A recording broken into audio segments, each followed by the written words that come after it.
Osamba. Anne Osamba introduced herself in the morning. She's the chairperson of the EA Youth Peace Network, which all of us need to be part of and need to support.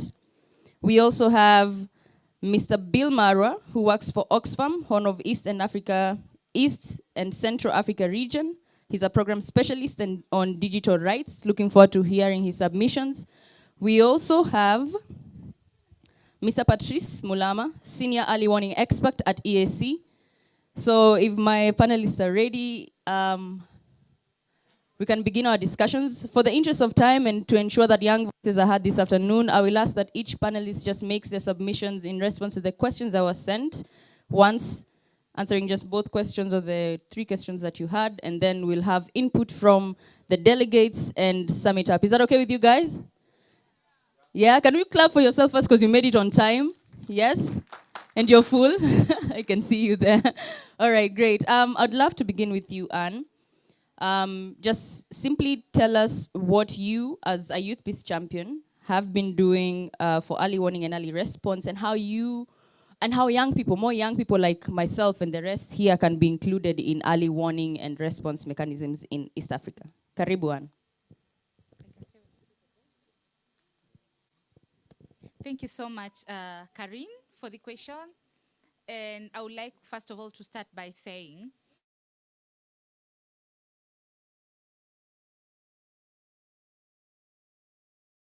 this early warning, early response system.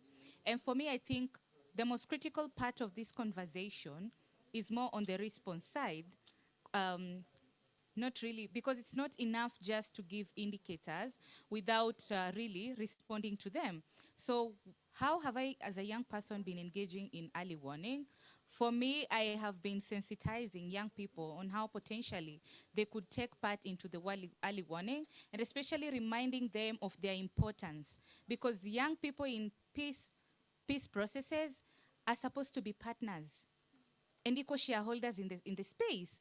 But unfortunately, the reality on the ground is in such a way that young people sometimes are not partners. And I am not blaming any young person, because sometimes systems are not favorable enough for us to be partners in these spaces.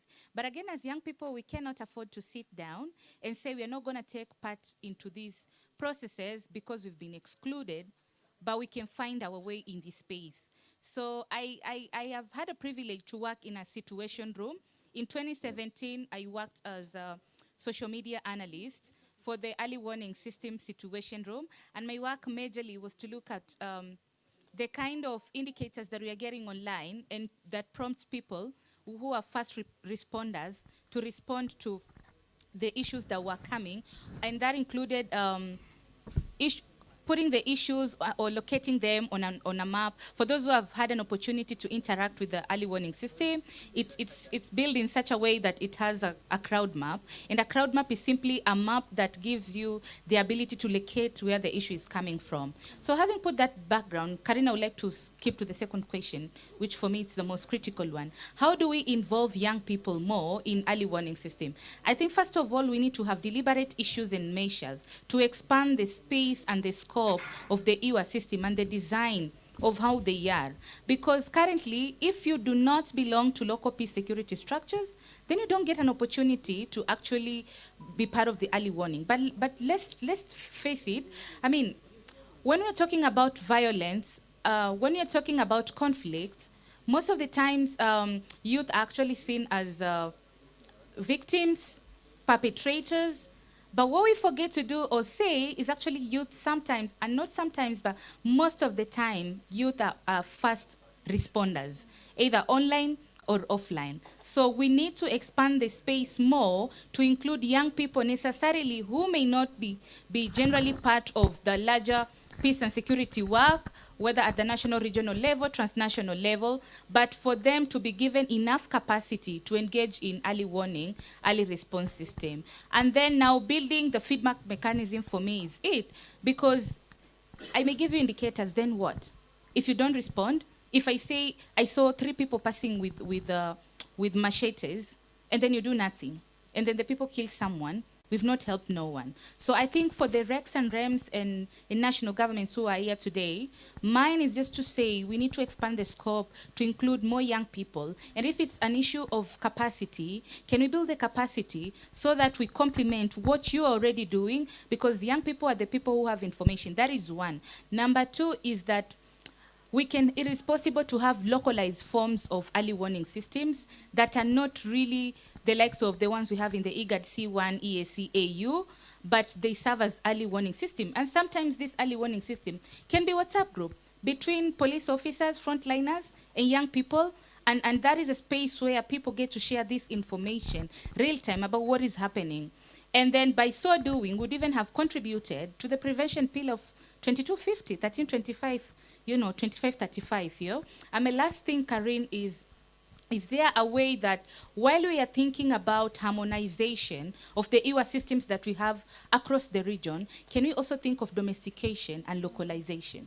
So that we do not have, I'll give a contextual, like an example of Kenya, so that we don't have, for example, the Peace Committee having their EWER, which responds to the Wiano platform, and then we have the others that respond to the IGAD C1, others respond to the EAC. How do we make sure that we have sort of a streamlined approach and interventions toward this, but also in so doing, capturing the voices of the grassroots youth, and that should speak into capacity building and enabling them to actually participate more and more meaningful to that.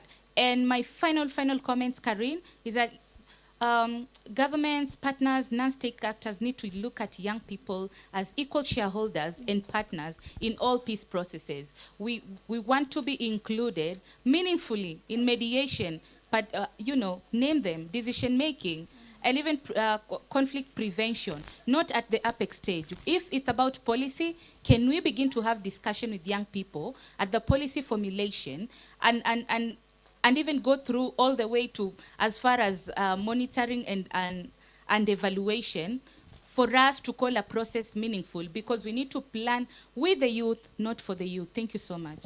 Thank you so much. And kindly pass the mic to Mr. Patrice. And I've picked some key things from her, and I hope that everybody has. Young people are first-time responders, right? That we need to also recognize that if capacity, let's build the capacity, localizing some of these systems and building, even WhatsApp group. I love the example that she gave. It's very practical. We're all in WhatsApp groups, right?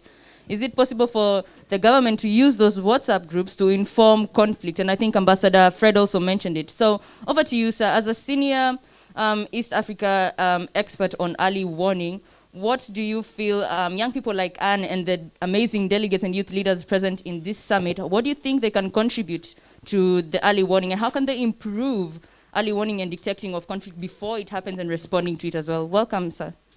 Thank you very much for giving me the floor, and good afternoon, everyone. Happy to be with you and happy to be here at this very important event. I think I need to start from first things first, because I do not know at which level each one of us who are here are in terms of how we understand the concept of early warning. Because we may have different ways of understanding it, and it's not a shame, it's normal, because it's a relatively new concept. Especially in as far as matters conflict is concerned. Okay. It came into the realm of planning and global politics in the years 1990s. Before that, there used to be early warning in the area of humanitarian and relief affairs. Okay. You've heard of food security, early warning on climate, for disasters, disaster detection, and things like that. But there was also early warning in the area of military to detect nuclear weapons. This happened very much within the Cold War period, when there was that competition between the big powers, the US and the Soviet Union. But in the 90s, from the United Nations level, the Secretary General then was Boutros Ghali. He said, why can we not build on the benefits that we have accumulated over these early warning systems in humanitarian affairs and military, and incorporate political, social, economic indicators and see if we can be able to track and detect threats to peace and security and detect threats to conflict before they escalate into violence. For some of you who may be aware, conflict takes certain steps. And the agreement at the time was that conflict or violence is not an event. It is a process. And you'll be in position to detect some of the signs and indicators that if this is not halted or acted upon, it is likely to give or result into escalation of the situation, into violence, into a crisis, into a catastrophe. So this is basically, I think, the most important way of understanding. So the early warning mechanism that we are being asked to talk about here is the early warning mechanism that focuses on conflict. So it's not the one that focuses on disasters or one that focuses on military science and other detection of nuclear weapons. So in the area of, in the EAC region and probably the Eastern Africa region, we have a number of early warning mechanisms, which one of which is at the EAC. And the role of this early warning system is to systematically process or systematically collect information, analyze the information, and process it with a view to identify threats to peace and security before they occur or escalate into those levels of violence. And then we submit those reports or analysis to our decision makers so that you facilitate timely action. So it was agreed, and the whole world also now knows that if the indicators that were available, the signs that were available before the 1994 genocide in Rwanda could have been taken care of, if action had been taken, you would not have had the genocide against the Tutsi in Rwanda. It is also agreed that a number of conflicts that do break out in our region and globally, oftentimes you would have seen signs. You would have seen the hate speeches. You would have seen people being taught and radicalized. You would have seen youth being involved in certain activities. For those of you who come from areas where we still have, cattle rustling and things like that, you know signs, some of which are very traditional. When youth are preparing to go for raids, these are things that are out there. So the early warning mechanisms help using open source data to collect this information, analyze it, package it in a manner that will elicit timely action from the decision makers. So how can you have the youth participate or probably play a role in this whole process? The youth definitely, yourselves, you constitute more than half the population of Africa, and within our region itself, you are in 2 to 3/3 of the population. And therefore, you have a very, very big role to play. One, you are the closest to the areas where the conflicts do take place. Therefore, you are in a position to provide accurate information. You are in position to help the early warning systems get this information in good time. But you can also help in terms of response. Your region, rather your organizations, wherever they are, do reach out. I know there are some organizations which have been born in our region, some of which, for instance, in Kenya, there's an organization that does for the youth, that works on integration of youth who come back from terrorist organizations. Yeah. And also the ones which work on trying to get them back. This is the kind of approaches that the youth can play. So in terms of data collection, in terms of facilitating accurate and verifiable analysis, the youth play a very vital role. My other point, I think, would be in the area of the youth are technologically savvy, like my friend here indicated, Anne. You use the technology, and most of these early warning systems are highly reliant on use of open source that goes out there to, with the systems and tools that go out there online to do what we call data mining. So if we do data mining and the data we are mining is fake data or fake news, the analysis that we are doing is likely to be compromised. Yeah. So the youth have a responsibility to upload accurate data, try to change the narrative that is out there online, do provide peace-sensitive information, which I think is very fundamental in trying to help in the area of conflict prevention. But you cannot do this. Okay, the last one is advocacy. I think Anne talked about sensitization.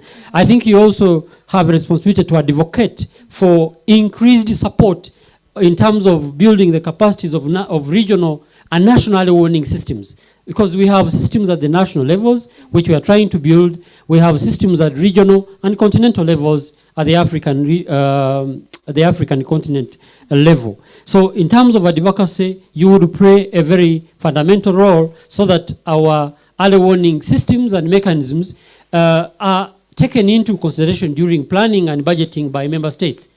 So we cease or stop relying almost 90% on donor funding, which is the case for most of our early warning systems on the continent.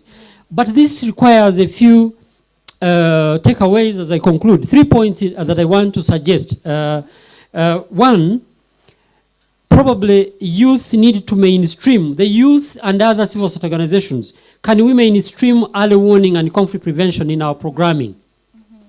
Because when we mainstream this in our programming and planning, it will help you to solicit funding. It will help you also to take that into consideration during your budgeting period. In which case, youth at your level, wherever you are playing a key role in terms of providing or playing a role in conflict prevention. The other aspect is building capacities. I think that is largely on our part as the regional and continental levels.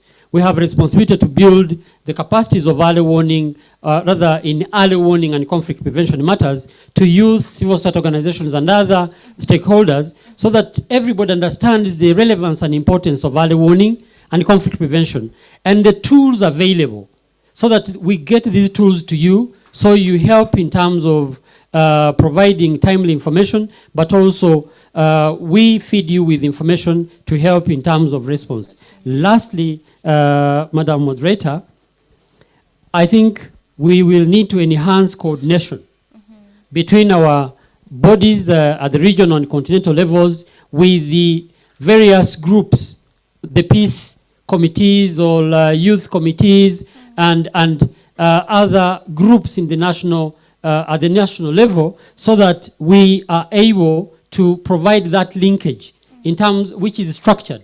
Rather than the talking, we move into actionable facts. Yeah. But this will take something, Madam Chair.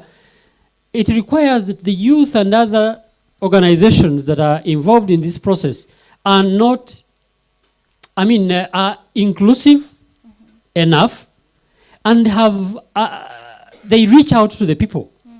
Oftentimes we do talk about youth groups, we talk about civil society organizations, we talk about NGOs and others, but you find most of them are one-man's show. So it is only one man or two, brother and sister, wife and husband, that are moving around calling themselves an NGO or a civil society or youth organization, when in the actual sense you're not close to the people.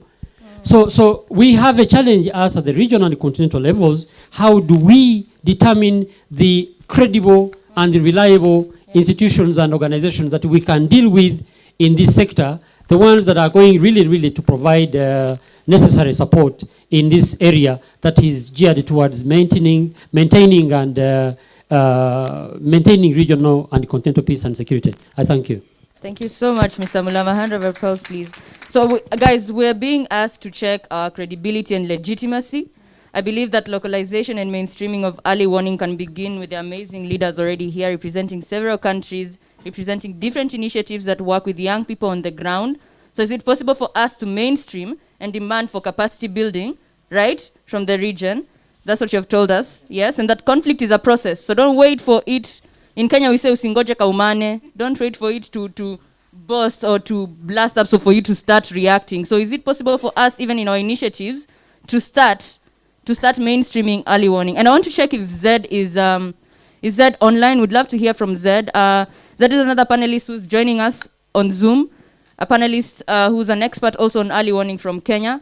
If Zed is online, a thumbs up would be good, or no, we move to the next panelist. Okay, great. Zed, can you hear us?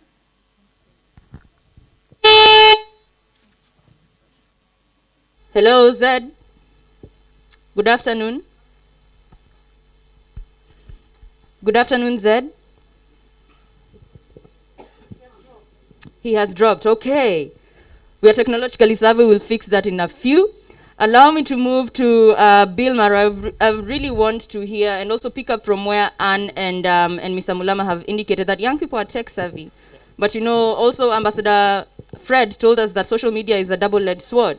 You can either push peace with it or radicalize young people. So as an expert, as a digital expert, what do you feel is the role of the digital space in peace building, in early warning? And even before you answer that, is it possible, yeah? Entertain me for a minute. Is it possible for online hate to turn into physical violence? Is it possible for online hate to turn into physical violence? So we stop thinking at it as if it's something we're assuming, yeah? Because we're all online, right? So is it possible? Yeah, so first of all, thank you very much, Karen, for this opportunity and organizers. Good afternoon, everybody. Habari za mchana, bonjour, ladies and gentlemen. Yeah, I think it's, just to respond to your question shortly, I think, yes, it is possible for online hate to turn into physical violence. But I think before we actually go to even how that happens, I think, first of all, we need to understand, you know, when we talk about online hate, you know, what does that entail? You know, so online hate is actually quite broad. And a number of scholarly articles do identify online hate as abusive language, aggression, cyberbullying, hatefulness, insult, personal attacks, provocation, racism, sexism, threats, or toxicity. And I think a number of, you know, others that you could actually include into that. And social media platforms, as much as we love them, is a really great vehicle to actually really transport such toxic behavior. You know, so even though most social media platforms do have ways of flagging such hateful content, there are also automated ways to identify some of these hate words. But very few people actually use these tools to flag hate behavior and hateful content. And you know, some of it or most of it actually really goes unreported. And the other point that I wanted to make on that is that the line between hate speech and free speech is a very thin line. You know, it's a very, very thin line. What one country may term as hate, the other country may not term as hate. What you may post in Tanzania, for example, may, you know, be an insult, maybe hate, but it could be slightly different in countries like Western countries, the likes of US and others. And you know, the list goes on and on. And I think in most cases we see a lot of hate contents coming from trolls. These are accounts that people don't want to really be identified, they don't want their identity known, fake and unsecured website, among others. So I think, first of all, at a personal level, you know, when you see such hateful content being directed towards you, report using existing features.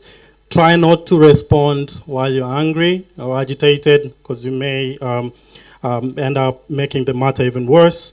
It may be wise to seek legal counsel and legal action whenever possible, but also take personal responsibility, because I think, you know, most of this happens when, and let's really be mindful of what we share online. You know, we may share with obviously good intentions, but as I said, what may work in country A may not necessarily work in country B or context B. So I think, but I think institutional-wise, I think it's really, really important to train youth, obviously to recognize, deconstruct online hate. But I think, empowering people to intervene and responding back in a way that doesn't really cause further harm or further spread. And the last point I wanted to make on that is that overall, I think we all have a duty to ensure that we make the internet as safe as possible, and that it's not really a space for people to harass or threaten others without a fear of actually being punished. Yeah. Thanks, Karen. Thank you so much, Bill. Guys, a round of applause for Bill as well. And I think one of the issues with the social media and digital space is that there's no overarching person who's looking at what each person is posting, right? You can't control what someone will comment on a post that you've put up. So I really love what you said, that we also need to be trained on how to respond and how to identify. And before I go to the amazing young people for their questions and their input, I'd like you to also just share, so how can we practically, as we're seated here, how can we detect, what are some of the steps that we can use to detect online hate, whether it is racism, whether it is radicalization, whether it's bullying? How can we detect, and what are some of the tips, even if it's just 1 or 2 tips, right? Yeah. You guys will appreciate that, right? Yes. Well, I think it's pretty much what I said. I think, first of all, is really understanding. We all know when somebody is being abused, guys, don't we? If somebody is being abused, if we see the words that are sexist, that are racism, I think we all identify those. But I think, as I said, clearly, we have to be really, I think we have to be really conscious of the context. People post, images of bananas, and those could actually be translated as saying, calling people monkeys. Do you understand? So I think, clearly it depends on where you are at, but, negative, something negative is actually something negative, right? Regardless of where it comes from. I think an insult is where it comes from. An insult is an insult, regardless of where it comes from. So I think probably that's the only point that I would like to say on that, but also maybe to just also add is that, the pain that people that have been insulted get, online, behind the screens, is as equal as the pain that you get if you're insulted physically. Yeah. And even worse, when you actually think that this particular insult has probably been seen by thousands of people and maybe even millions of people who are online. And I think we all have been witnesses to cases where people have actually gone, even as far as killing themselves. Yeah. So I think probably, Karen, that's what I'll add. Thank you so much, Bill. And guys, this is real. This is something that is real. This is something that is very close to us. As I check on Zed, I'd like to share just a personal experience. My small brother is 18 now, is in Form 4. So when they were home, one of the students posted a comment on the head boys' Facebook or WhatsApp group, posted a comment about him. So he got really angry, and Bill, this is serious. He got really angry. When schools opened, he went and started beating up the guy who had posted something negative on his feedback. This resulted in him being expelled. He had to do his national exams at home. So I really want us to be vigilant on what we are posting, what you're reading, how you're responding. You're the first responder on social media. How are you going to turn that narrative? How are you going to change that capacity that social media has to be one that can build peace, that can build capacity for peace? Zed, are you there? Yes, Mr. Mulama, as we get Zed back on. Just a quick one, because the content that is on social media sometimes also comes from mainstream media. And it has to do with content that is circulating even in newspapers and so on. It requires, to an extent, a level of analysis that is context specific. Because someone mentioned it, I think it was him as certain contents or certain statements are a problem in one country and not a problem in another. But also, taken to another level, certain content, especially the one which is hate related, can use coded language. So people need a level analytical capacity in terms of discourse analysis. If you followed closely, there are certain societies, including Rwanda, for instance, in 1994, and there have been in quite a number of other countries. When they said the word to go and work in the local language, it meant to go and kill. Yeah. But if you are someone that is not contextual, context savvy, you will think people are going to work. It's normal. People are going to kill in the actual sense. So the other aspect has to do with elements that dehumanize the other, us against them. Yeah. These are some of the elements or components that people need to monitor out there. Yeah. And slowly by slowly, when not addressed in the early stages, then they metamorphose into something that is bigger, that is pitting society against society, or community against community. Yeah. And before you realize, it is actually a threat. It takes just a trigger. So when you come to conflict analysis, we do categorize these causes of conflict into the ones which are structural, the root causes, the proximate ones, or the ones which are really close, but the ones also which do trigger, that do spark this whole thing to erupt into violence. And one of them largely is elections. Okay. So you may have all these components moving around and around until you have a trigger. This thing will remain underneath. But when you have an election and the campaigns and contestations of the outcomes, then these things emerge, and we have experiences in our region. Thank you. Awesome. Thank you so much, Mr. Mlama. I see my time is running out, and I really want to honor my promise to you guys. So I see Lorit, 2, 3. If you're from the same country, kindly I will not take. So this is Uganda. Okay, Lorit was first for South Sudan, Kenya, Uganda. We'll come back to that. Kenya has already been taken. Kenya has already been taken. Yes.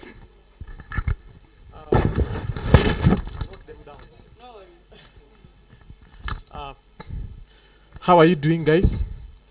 For me, I just think like some of the mechanisms that can help us in this early warning signs that we can use. One of the things is the media power.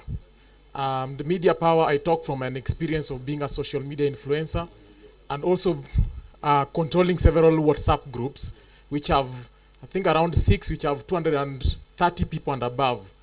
And one of the resolutions we made was to ensure like hate is not posted. If you post hate, we remove you from the group.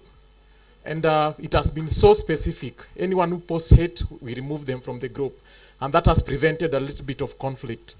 Then also, and let me mention this others, Rakaraka. Other one is cultural interventions. Like for example, this one is more of nationally, where some cultures you get like during circumcision, the men are mobilized that if after doing this, you can go and steal other people's kettles. And so it starts from deep within the cultural intervention. So we need to get into that. The other one is empower the court systems and avoid double standards in court. Because especially in some countries, you get one person will be arrested for one thing, but the other person will not be arrested because they are in the favor with the courts. So we need to ensure that our system in the court are just and are true to everyone, including political leaders. Then the last one about now Twitter, the 5 seconds now, is more about having DCIs, Twitter DCI, we call it in Kenya Twitter DCI, where people are able to monitor hate within DCI, just the normal DCI, the Director of Criminal Investigation. So this one will help us, especially in Kenya, for example, we have every day you see hashtag trending. And these hashtags are mostly against maybe one leader and another leader. So such kind of things we need to avoid. And this is why you see like even one party is already going to international court to prevent like things like stealing. So this is already radicalizing people that our election may be stolen. And when it comes, then you realize that after election we'll have a conflict because this thing started early. So thank you very much. Thank you so much, Ian. So Twitter DCI, and I can request if you're seated on the first two rows, kindly, yes, even on this side, kindly for the first two rows, we'd request to rearrange the floor. Thank you. Uganda, right? Thank you for the opportunity. My name is Patricia from Uganda. From what I've collected from our speakers, it is that the early warning, early response requires a lot of technology, and therefore my prayer through our leaders here, the youth leaders, to our states, that there should be political will to invest willingly and heavily in technological development, but also human resource to be able to facilitate the analysis of all the information that we'll be getting, but also recognizing the roles of young people in dispensing the mechanism, so that we can have the collaboration, the right partnerships for us to be able to achieve. And lastly, in dispensing the early warning, early warning and early response. The early warning might come timely, but taking from my country, the response might not be early. And sometimes they politicize some of these things. In that, when there is supposed to be a response, they are taken in the lines of political affiliations. And there is this political party that is maybe in power. If a response is coming from, if a situation is on that line, the response is faster. And that is, for lack of better word, really childish. It will not take us anywhere. So I pray to our states to not politicize some of these things, because it is at the expense of the lives of the citizens. Thank you. Thank you so much, Patricia. So let's not have biased response. South Sudan. Yes, which country, guys? There's already someone for South Sudan. Rwanda. Okay, which country is that? Congo and Uganda. Okay, so we go to the South Sudan here. If there's time, I'll come to you, I promise. And then we'll go to DRC/Uganda. Thank you very much. My name is Luri Tigusuk from the diaspora community in Kenya. So, from South Sudan, the diaspora community in Kenya, yeah. So, I need you to shed light on two particular things, right? So, the first one is, I'll just use a question to make it easier to understand that perspective. I need to understand how effective is the early warning and response mechanism system in deterring spoilers to a peace process. Because yes, we can focus on the rebels and the primary actors in a war, but what exactly does it do with the spoilers who come in way after? Secondly, is in terms of recruitment to war. I'm looking at it in terms of participants as children soldiers, and at the same time, I'm looking at it to those who are subjected to recruitment to war from the rural areas and all those particular things. What exactly is the communication strategy that is used to handle this particular critical group of people when it comes to creating awareness about conflict and how they can tap into the early warning mechanism? And lastly, I want to understand how the early warning relates with the post-conflict reconstruction process in fragile states. Thank you. Amazing, amazing. I love that. Yeah, so how do you help in detecting spoilers? So I'll come to Sudan. You guys are playing a game there, okay? Thank you very much. Two issues that I would like to raise from the conversation. One is the acknowledgement of the fact that effective governance is an intersectionality when it comes to issues of early warning signs, because usually we battle with issues around transparency in the way response is done, but also how the systems are built. And as young people, I think we play a very critical role in ensuring that we demand for accountability in the process of both developing the systems but also the response itself. And secondly, that we should not be gender blind as we have discussions around early warning signs. We know the impact, the disappropriate impact of what we are talking about on women, on girls, but also on young people. So in whatever approach and discussions we have, we should not be gender blind. We must acknowledge the challenges that we encounter, especially from a gender lens, but also ensure that even when we speak about participation, that gender is mainstreamed all across the processes. Thank you. Awesome, awesome. Gender sensitivity even in early warning. And last input from South Sudan.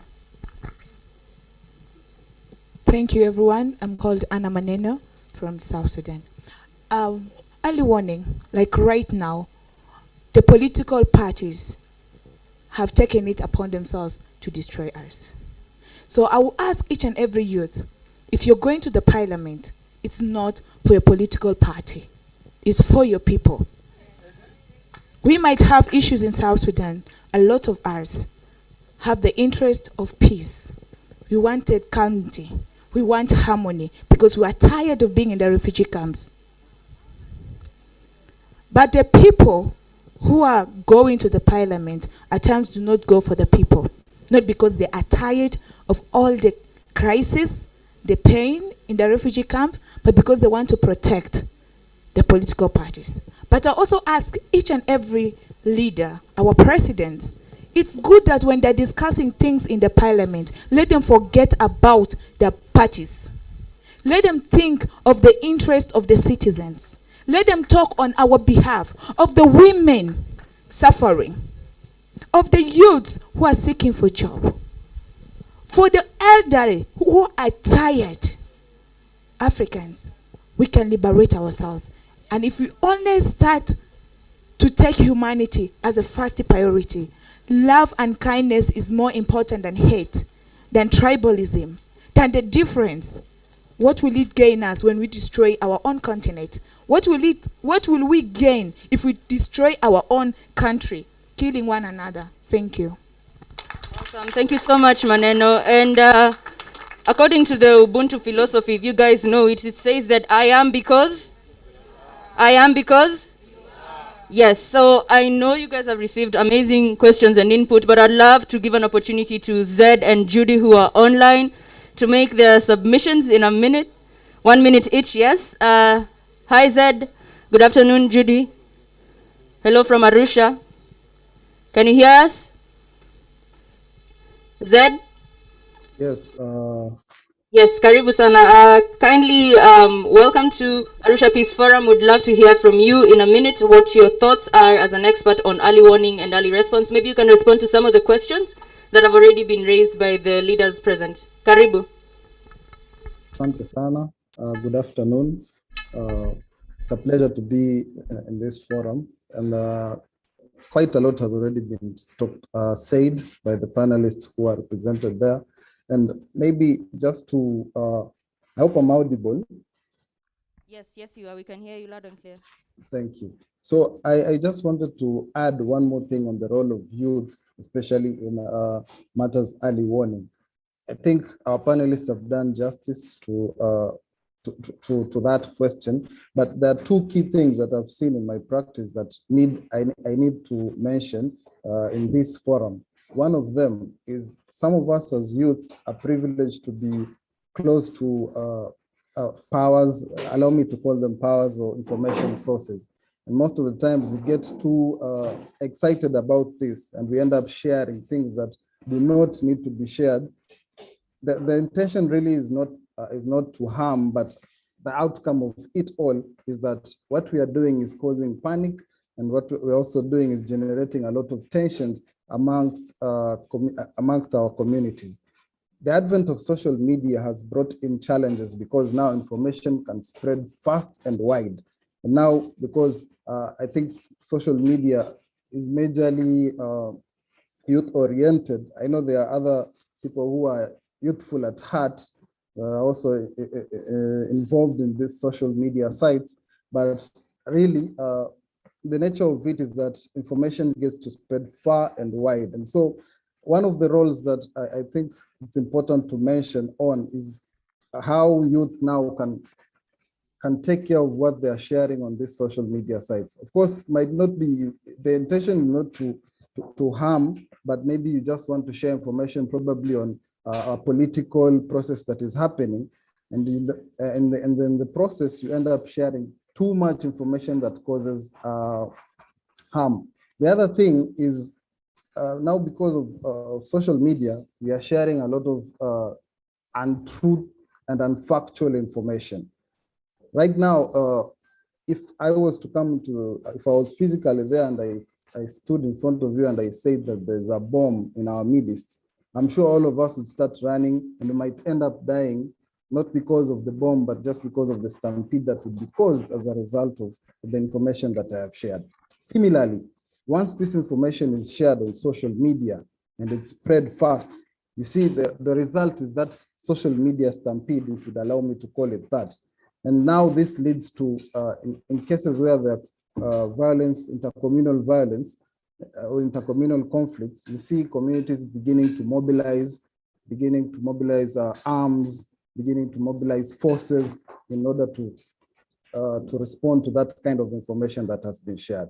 And so maybe just moving forward, I would want to urge, and just to take it from where Anne has spoken on, is we need to have, and I guess that is one of the things that we need to come out of this forum with. We need to have a structured system, that one system within a country or within a locality informs another and helps us to give and make informed planning, informed decision making. Because at the end of it all, early warning is supposed to inform decision making, it's supposed to inform response actors, and it's supposed to prevent.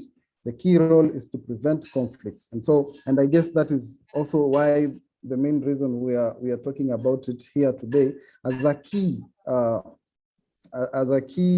thematic area that can be used to prevent electoral conflicts, to prevent resource-based conflicts within our African continent. Awesome. So, thank you so much, Zed. I'm yeah, sorry to thank cut you. you short.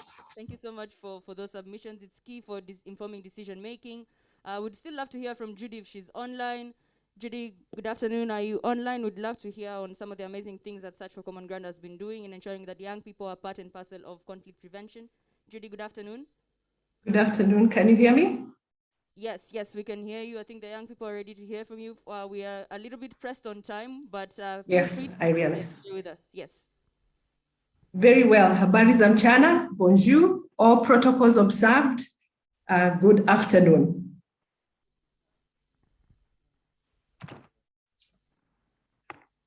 Wave me, please, see if you can see me. I can see you all. Awesome. Very well. I'll be very brief. I prepared a longer presentation, but I'll be very brief.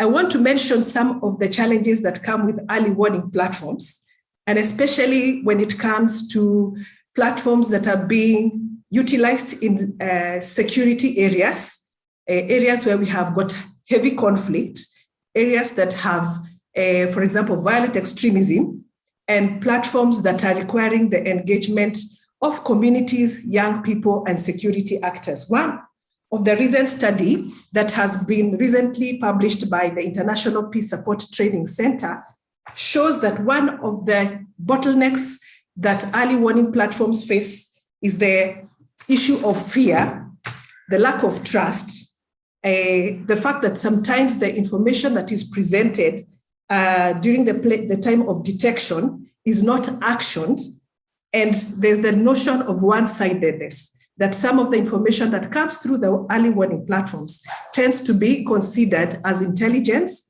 and therefore the feedback back to the community that has given that information is not there. And finally, we have also noticed that there's really not many focal points, especially among young people. When the platforms are designed, you'll find that they are very all-inclusive, but there are no specific focal points amongst the women, and especially amongst the youth.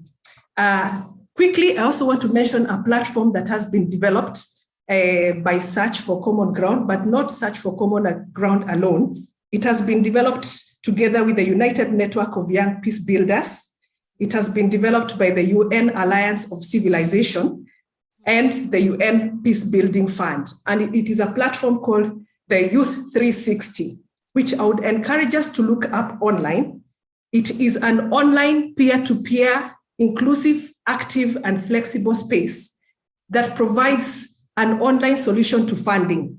So some of the initiatives, some of the issues that we identify when we do the conflict analysis, some of the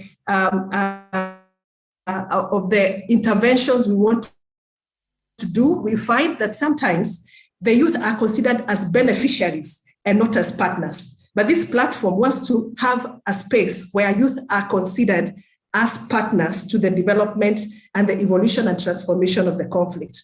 We also know that many young people tend to rely on formal organizations to fund them. However, this is a space where we provide an opportunity for young informal networks to come in, contribute, design, analyze the conflict, and go ahead and get funding that takes them to transform the funding in their local communities. The last thing I want to mention about the Youth 360 approach is that it is a youth-led process. And it is a process where youth are doing can access funding, get technical support that is needed, because some of the times the issues of capacity and skills become a challenge at times, and also a process where we are enabling youth to have decision-making power. It is a 3-step process, and we encourage that young people can begin to step into this space and begin to design their own agenda, design their own ideas, articulate them, go ahead and implement. Awesome, thank you so much. Let's go for Judy and Zed online. Thank you so much. And my apologies for rushing the panelists online. Thank you so much for still making time to join us. Guys, in the interest of time and the following panel, what we have agreed is that we will have a follow-up conversation and engagement that will be led by the East Africa Youth Peace Network to respond to some of the issues that you guys have, but also, you guys are not going now, are you? No? We can have tea. People can look for you in case there's need for responses that you guys need responses, right? Especially who? Mr. Mulama. Mr. Mulama, have been specially requested to kindly still be part of us. I'd love to hand over, and a round of applause for the early warning and early response panel. Thank you so much for the amazing people who represented their countries. I'd like to hand over to Stella for the next session. Thank you so much.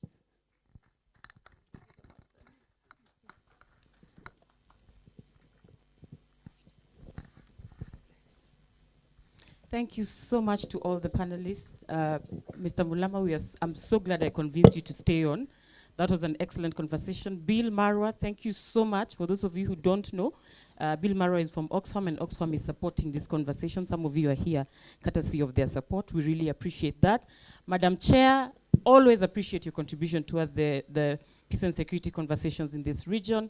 Zed online, we are glad you could wait, and with all the technological troubles, we are glad you managed to make it to the conversation.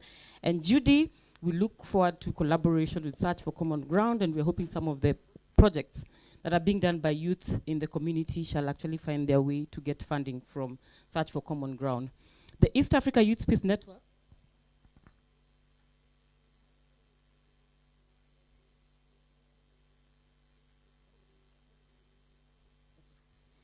The East Africa Youth Peace Network is growing today. It's going to be growing because you who are interested in joining the East Africa Youth Peace Network are going to register with us, and then we shall send communication to you, official communication on how you can engage. I think you heard Madam Chair speaking in the morning, and she said that we are looking for membership from Tanzania and leadership from Tanzania. So Tanzania, please, I encourage you to come in huge numbers. All the young people who are here who are already working on peace and security, you're encouraged to come and register and get yourselves on board so that we can all move together in this conversation. We have left you behind by a couple of months. For those from Rwanda and Burundi who are interested in joining the East Africa Youth Peace Network, you met Robert Gisa, please stand up, in the morning. Kindly, Rwanda and Burundi, talk to Robert Gisa and register for the East Africa Youth Peace Network. For those who are from Kenya and Tanzania, you're going to see Madam Chair and register with her, Kenya and Tanzania. So if you're from Kenya and you want to join, talk to Madam Chair. If you're Tanzania, you want to join, you're going to talk to Madam Chair because you don't have a representative in the steering committee for now. For those who are from Uganda, you will see Robert Muhangi. Please stand up. There's a possibility that you also want to join the network and you're not from East Africa. You're from other countries outside East Africa. That is the same person who's going to be registering those people, and maybe we'll work with you to grow the network towards your region. I highly encourage you to actually take interest and join. Is there some country I've forgotten? South Sudan. Your representative is not here, but I am going to be assisted ably by Sheila Aping. Sheila Aping is going to be, Sheila, that's Sheila. APIN is going to be registering all the people from South Sudan who are engaging in peace and security work and are interested in joining the East Africa Youth Peace Network. Kindly see those people, provide your details, and we promise to communicate to you in the near future about how we'll continue to engage. Having said that, this marks the end of the Arusha Peace Forum. We have really enjoyed conversations with you. We have really enjoyed the ideas that are coming from you. Don't stop. Keep recording them, share them with Kaze, share them with myself so that they find their way into the post-summit agenda. I think we are going to have quite a vibrant post-summit agenda, and I feel like this team is going to push for our representatives in the UN Security Council to have a voice. My last announcement before I hand over to the GE is that all those people who are traveling, starting Friday, you need to take COVID tests. Abi? So because you need to take COVID tests, you have been requested by Kazi to sit at the back of the canopy, and then they're going to be calling you one by one to go and give your samples so that your tests are done in good time and you're able to get a certificate by the time you have to travel. So Team Friday are the ones who are going to be sitting at the back, and then your samples will be collected by someone who is already in the compound. A round of applause for yourselves for an excellent, excellent Arusha Peace Forum.